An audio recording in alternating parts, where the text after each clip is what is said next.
il y a des rencontres auxquelles on ne s'attend pas et qui vous marquent profondément. Je m'appelle Julie, je suis entrée chez O2 en juillet 2013 en tant qu'intervenante et actuellement je suis assistante d'agence.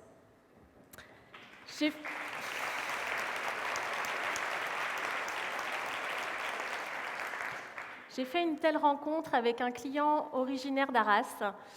À la fin 2013, il s'installe à Quimper dans une résidence pour seniors afin de se rapprocher de sa fille. Je le connais déjà puisque je suis intervenue auprès de lui l'été précédent pour des promenades lorsqu'il lui rendait visite. Nous avions noué une belle relation et j'avais hâte de le revoir. Il est atteint de la maladie de Parkinson et lorsque je le retrouve, son état s'est un petit peu dégradé. Il se déplace plus difficilement et doit s'aider d'un déambulateur. Mais il a gardé tout son humour intact. Nous mettons en place un accompagnement très complet puisque nous intervenons 4 fois par jour à son domicile, tous les jours de la semaine. Il se fait très vite à sa nouvelle vie. Une véritable complicité se noue avec toute l'équipe. Cet homme très attachant, ancien ingénieur de profession, n'hésite pas à partager avec nous ses expériences et sa passion pour la musique classique, notamment Maria Callas, dont il était véritablement fan. Nos journées sont rythmées par les promenades, les courses, l'entretien de son domicile, les visites de sa famille, et tous les midis, nous l'accompagnons au restaurant de la résidence. Petit à petit, il se confie sur ses joies, ses peines, et notamment la disparition quelques années auparavant de son épouse qui était atteinte de la même maladie que lui. Il savait donc à quoi s'attendre sur le long terme. Son état s'aggrave assez vite, les déplacements se font plus souvent en fauteuil et les hallucinations s'installent. Je me souviens notamment d'un matin où il ne semble pas me reconnaître.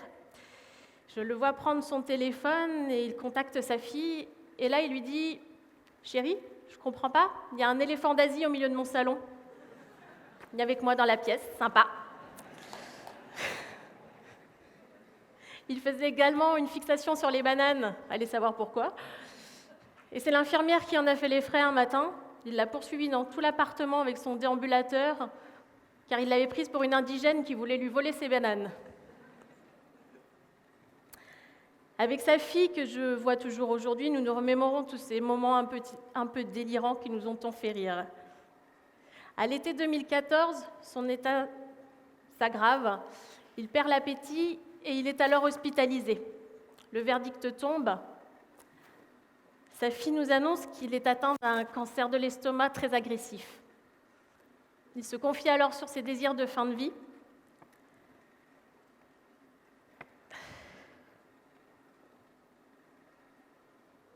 Pour lui et sa famille, hors de question de le laisser à l'hôpital. Il souhaite regagner son domicile et partir paisiblement entouré des siens. Il subit alors une petite intervention chirurgicale qui va lui permettre de se réalimenter et il se bat pour retrouver son domicile. De notre côté, en collaboration avec les infirmières, la famille, l'équipe des soins palliatifs et les auxiliaires de vie, nous mettons tout en place pour son retour. Nous aménageons sa chambre dans le salon pour faciliter les soins et les transferts et il est commandé du matériel adapté, c'est-à-dire matelas anti-escar, lèvres malades, etc. Au bout de quelques semaines, nous le retrouvons revigoré, les hallucinations ont complètement disparu et il est très lucide. Il a toujours la force de faire des blagues.